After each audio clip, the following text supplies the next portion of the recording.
কোনো কাম নাই, উপরে ফিটফাট।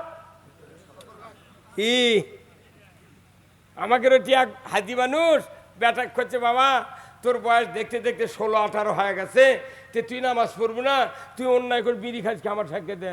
তখন ওই ব্যাটায় করছে, আব্বা এই আমার দেখা বয়স ইনকার সময় তুই ভালো আছিল। হাই রে সর্বনাশ রে বেটা, বাবু এই কথা তখন কষে ওই বাপের কচুর সাথে গলার দড়িতে মরা ভালো। হ্যাঁ কথা বল। সমাজ ভালো হবে কেমনে? আগে ব্যক্তি ভালো করা লাগবে। কি বেটার সাক্ষাতে, বেটা মাদ্রাসাত পড়াচ্ছে, ওই বেটার সাক্ষাতে ওই বেলের দিয়া জিবের ঢোকা দিয়া মোটটা গালের চুল কাটে ফেলে দিচ্ছে। আর বেটা কোথায় নামাজ পড়িস, তুই মাদ্রাসাত গেছি পাঞ্জাবি গাওয়ার দিস নিকা। তখন বেটা মনে মনে কয়, আব্বা পাঞ্জাবি গাওয়ার দেওয়া তোর ভেজে গেছে, তুই না দাঁড়িয়ে ঝুড়ে ফেলে দিলু। বাবার আদর্শ ছেলে যদি আপনি মানুষ করতে চান, একটা পুরুষ যদি তার সন্তানকে ভালো করতে চায়, বিয়ের কমপক্ষে 15 বছর আগে ওই বাবার ঠিক হতে হবে। আপনি বিয়ে করে 3-4টে ষোল হতে তাও নামাজ ধরেননি, 42 বছর 60 বছর পর্যন্ত ষোল হচ্ছে আর বইয়ের উই এখনো নামাজ ধরেনি, তাহলে যে বেসনটা ফালালো ওটা নামাজের বেসন না বেনামাজের বেসন? জিবরাইলও বক্তৃতা দিলে জীবনে আমার বেটা ভালো হবে না। কতক্ষণ নামাজির নামাজ মিঠা, মুসল্লির মিঠা অজু, বেনামাজির গান মিঠা, সুরের মিঠা কসু। আজকে বাবা বেনামাজি, বাপ নামাজ ধরিচ্ছে 60 বছর, বেটা তার বেটা নামাজ ধরি 72 বছর। আর আমাকে করছে, হুজুর কি দোয়া করেন, মানুষ আমার বেটারা নামাজ পড়ে না, কিছু করে না। আরে তুই বেসনটা ফালা চুকি সেটা কত? কেরে সাল্লার ধানের বেসন ফেলে উই কি 49 পাবি ভাই?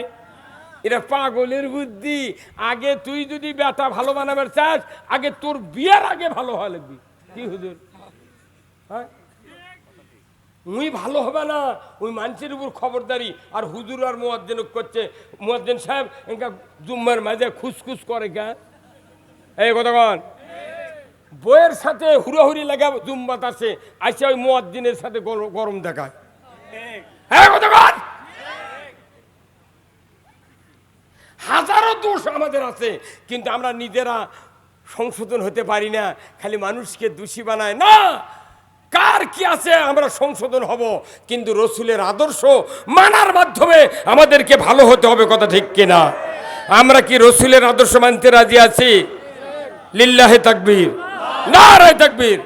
আসুন রসুলের আদর্শ এখন আমি কথা বলবো। আল্লাহ তাআলা কোরআনে বলছেন কি, লাকাদ কানা লাকুম ফি রাসূলিল্লাহি উসওয়াতুন হাসানা লিমান কানা ইয়ারজুল্লাহ ওয়াল ইয়াউমিল আখির।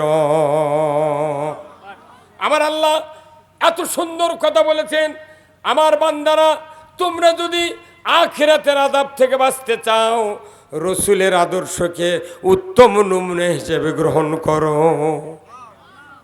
জাহান্নাম থেকে বাঁচতে গেলে কার আদর্শ? রসুলের আদর্শ না নেতার আদর্শ? আমাদের বাংলাদেশে টুপি দিয়া নেতাদের টুপি, পীর যে টুপি মাথার দেয়, মুড়িদের মাথার সেই টুপি, নেতার গাঁও যে কোট ওরই গাঁও সেই কোট। কথা কন না গায়ে টুপি দিয়া, কোট দিয়া, জামা দিয়া, গেঞ্জি দিয়া, প্যান্ট দিয়া আমরা নেতার আদর্শ মানি, কিন্তু দুনিয়ার শ্রেষ্ঠ নেতা তিনি কে? রসুল। রসুল বলছেন যে আমার যদি তোমরা আদর্শ মানো, আখিরাতে জাহান্নাম থেকে আল্লাহ তাআলা তোমাদেরকে মুক্তি দিয়ে দেবে। আমাদের জাহান্নাম থেকে বাঁচার জন্য আদর্শ মানতে হবে কার? রসুলের। সেই রাসূলের আদর্শের কথা কলি এই বাংলাদেশে মানুষ বলে তোমরা তাহলে রাজনীতি